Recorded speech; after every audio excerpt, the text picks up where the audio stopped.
Hello friends. बहुत से patients का फ़ोन आ रहा था मेरे पास, और कुछ लोग जब ओपीडी में भी आते हैं तो पूछते हैं कि सर क्या क्षार सूत्र में पेन होता है, बहुत ज़्यादा पेन होता है या कितना पेन होता है।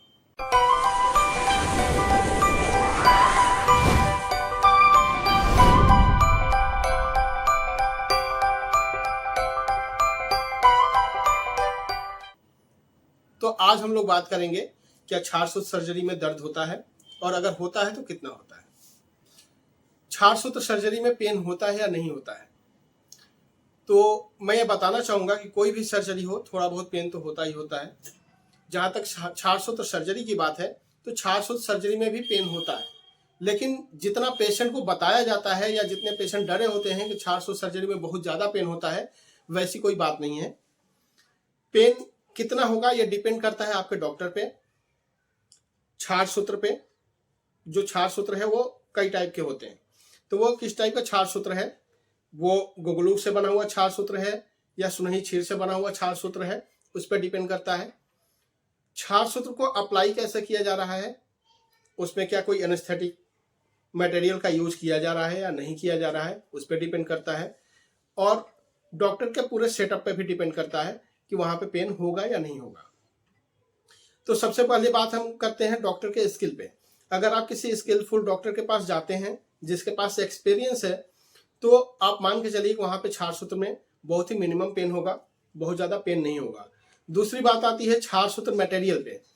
तो क्षार सूत्र जनरली दो टाइप के बनते हैं, एक सुनही क्षार से बनता है और एक गुगलू क्षार से बनता है।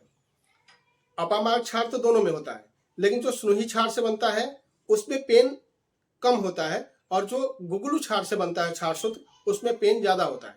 अगर कोई डॉक्टर जिसके पास गुगलू से बना हुआ क्षार सूत्र है और उसके अप्लाई से वो क्षार सूत्र थेरेपी करता है, तो वहां पे पेन थोड़ा सा ज्यादा होगा, और जहां पे सुनही क्षीर का यूज होता है वहां पे पेन थोड़ा सा कम होगा।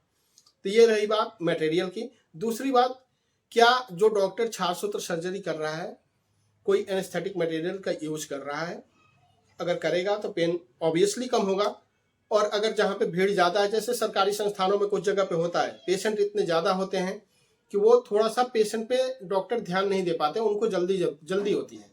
अगर वो जल्दी करना चाहते हैं थ्रेड चेंज, और वहां पे अगर कोई एनेस्थेटिक मटेरियल जैसे कि टॉपिकल एनेस्थेसिया या जाइलोकेन जेली या जाइलोकेन विस्कस, इसका यूज नहीं कर रहे हैं, डायरेक्ट क्षार सूत्र एप्लीकेशन कर रहे हैं, तो वहां पे पेन थोड़ा ज्यादा हो सकता है। जनरली हम लोग एक और मेडिकेटेड पेस्ट तैयार करते हैं, मेडिकेटेड घी होता है, जिसको कि हम लोग क्षार सूत्र पे अप्लाई करके फिर उसकी थ्रेडिंग करते हैं, तो उससे पेन काफी मिनिमम होता है। पेशेंट को कुछ लगता भी नहीं है कि मेरा थ्रेड कब चेंज हुआ और कब हम बाहर आ गए। तो ये सारी कंडीशन पर डिपेंड करती हैं, क्या आप जिस डॉक्टर के पास गए हों उसके पास कौन सा थ्रेड है, किस टाइप से एप्लीकेशन करता है, कितना जल्दी में है और कितना आप पे ध्यान देता है। ये सारी चीजें साथ मिलकर के काम करती हैं।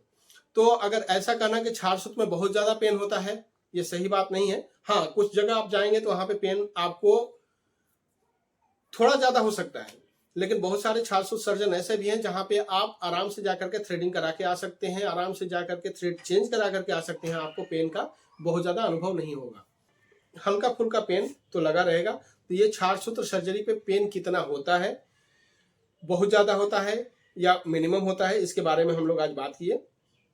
आगे भी ये टॉपिक कंटिन्यू रहेगा। Thank you.